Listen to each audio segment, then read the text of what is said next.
Hello everybody, my name is Ashwini Sharma and this is your daily guidance program for SSC JEE 2023। I hope आप लोगों की पढ़ाई बहुत अच्छी चल रही होगी और आप लोगों की पढ़ाई का मोमेंटम जैसा है, अगर बहुत अच्छा बना हुआ है, आप अपने हिसाब से पढ़ाई कर रहे हो, अपने हिसाब से रिवाइज़ कर रहे हो, तो उसको लास्ट टाइम पे डिस्टर्ब मत करना। उसी हिसाब से मोमेंटम को बनाए रखना और अपना एग्ज़ाम दे के आना। अगर मोमेंटम बिगड़ चुका है, पढ़ाई नहीं हो पा रही है, तो उस केस में आप इन सब चीज़ों को फॉलो कर सकते हो, क्योंकि आखिरी के 4-5 दिन, एक हफ़्ता भी बहुत बड़ा रोल प्ले करते हैं। 10 से 15 नंबर का इंक्रीमेंट हो जाता है बड़े आराम से, अगर आपने बहुत अच्छे से तैयारी की है, चीज़ों को रिवाइज़ कर लिया है टाइम रहते हुए। और मैं इतने दिनों से वीडियो इसलिए नहीं बना पा रहा था क्योंकि इंटरव्यू होने से कुछ दिन पहले ही मेरी तबीयत काफ़ी ख़राब हो गई थी। जब मैं दिल्ली आया था, फ़ीवर हो गया था मुझे, चिकनगुनिया, और अभी भी जॉइंट्स पेन है काफ़ी ज़्यादा मुझे। आज तबीयत थोड़ी ठीक हुई थी मेरी, इसलिए मैं अभी वीडियो बना रहा हूँ। और ये स्ट्रेटजी मैं उन बच्चों के लिए लाया हूँ जिनकी अभी पढ़ाई नहीं हो रही है, प्लस उन्हें रिवीजन करने में भी दिक्कत आ रही है कि ऐसा महसूस हो रहा है कि सब चीज़ें पढ़ी हैं लेकिन याद कुछ नहीं है। तो उस केस में आप ये वाली स्ट्रेटजी फॉलो कर सकते हो।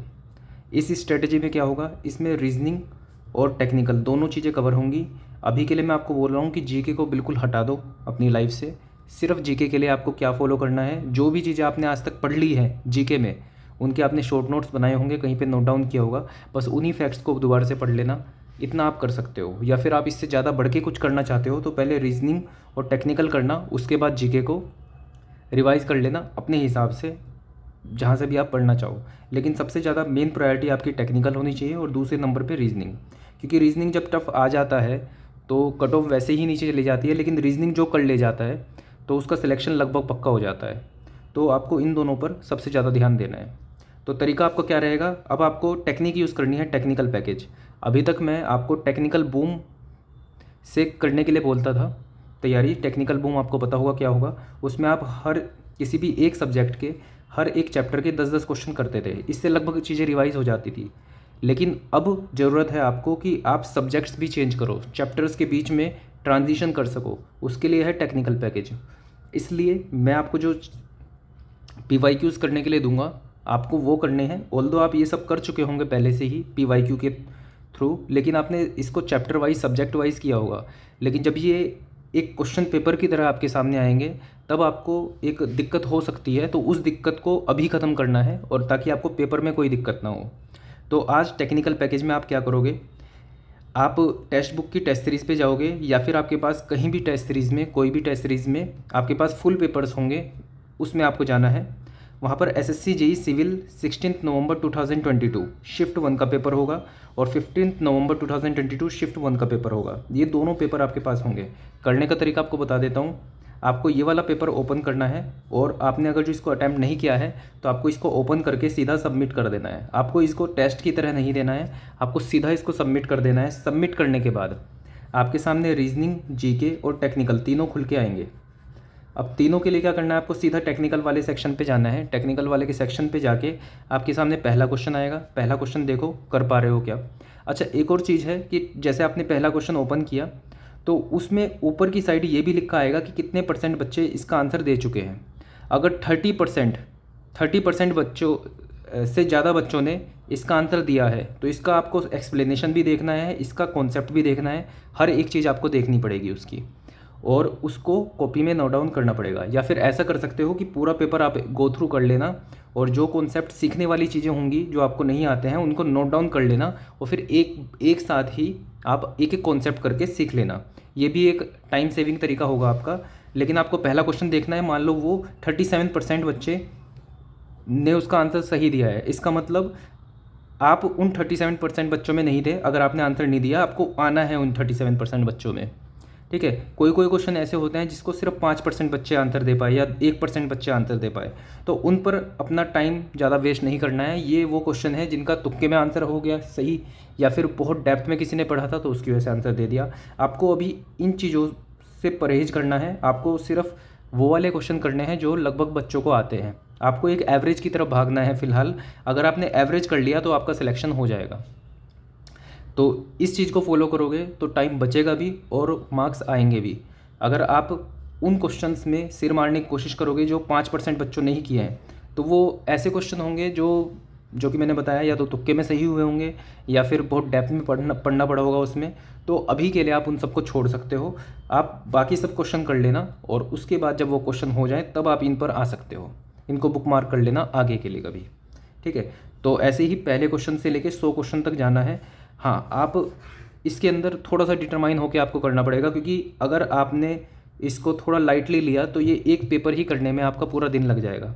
तो आपको टाइम बचाना भी है, क्योंकि ये करने के बाद आपको अपने लिए अलग से भी आपको पढ़ना है, जो कि आपने नोट डाउन किए होंगे कॉन्सेप्ट कि आपको पढ़ने हैं या फिर पूरे दिन में आपको कुछ और चीज़ें करनी है। तो इसलिए आपको मैं बता रहा हूँ कि एक पेपर 2 सीटिंग में हो जाना चाहिए आपका, कि 1 से लेके 50 तक क्वेश्चन तक टेक्निकल एक सीटिंग में कर लेना। और इसके अंदर क्वेश्चंस देखना भी होगा 1 से लेके 50, प्लस इनके कॉन्सेप्ट भी देखना होगा, और कुछ कॉन्सेप्ट नए आए तो कॉपी खोल के उसे सीखना भी होगा, ठीक है। 1 से 50, अब इसमें भले ही 2 घंटे लगें आपके, 1.5 घंटा लगे या 3 घंटा लगे। उसके बाद फिर थोड़ा सा रेस्ट लेके फिर 51 से लेके 100 क्वेश्चन, मतलब 2 सीटिंग में आपका एक पेपर हो जाना चाहिए। एक दिन में 2 पेपर आपको करने हैं। इससे आपकी एक हैबिट बनेगी कि सब्जेक्ट्स के बीच में ट्रांजिशन करने की, वरना वहाँ पर ऐसा होता है कि आपने अगर जो सॉम पढ़ा हुआ है और अचानक से सर्वे का क्वेश्चन आ गया तो दिमाग नहीं चल पाता है। ये सभी के साथ दिक्कत होती है, और जब आप जितना इसको प्रैक्टिस करोगे उतना ज़्यादा निकल जाओगे इन सब चीज़ों से। पहली चीज़ ये आपका हो गया पहला पेपर, और ऐसे ही आपको दूसरा पेपर ख़त्म करना है। ये हुआ टेक्निकल की बातें। दूसरी चीज़ क्या है, अब आई बात रीजनिंग की। अब रीजनिंग में आप ये कर सकते हो, इन दोनों में से भी कोई सा भी एक पेपर उठा लो और उसके जो 50 क्वेश्चन होंगे रीजनिंग के वो टाइम बाउंड तरीके से दे दो। जैसे आपने सेकंड पेपर खोला और इसको सबमिट नहीं किया, आपने स्टॉप वॉच ऑन कर ली और आपने 40 या 45 मिनट का टाइमर लगाया। 45 मिनट में आप जितने रीजनिंग के क्वेश्चन कर पा रहे हो उतना कर लिया और उसके बाद सबमिट कर दो, और देख लो कि आपके कितने नंबर आ रहे हैं सिर्फ रीजनिंग में।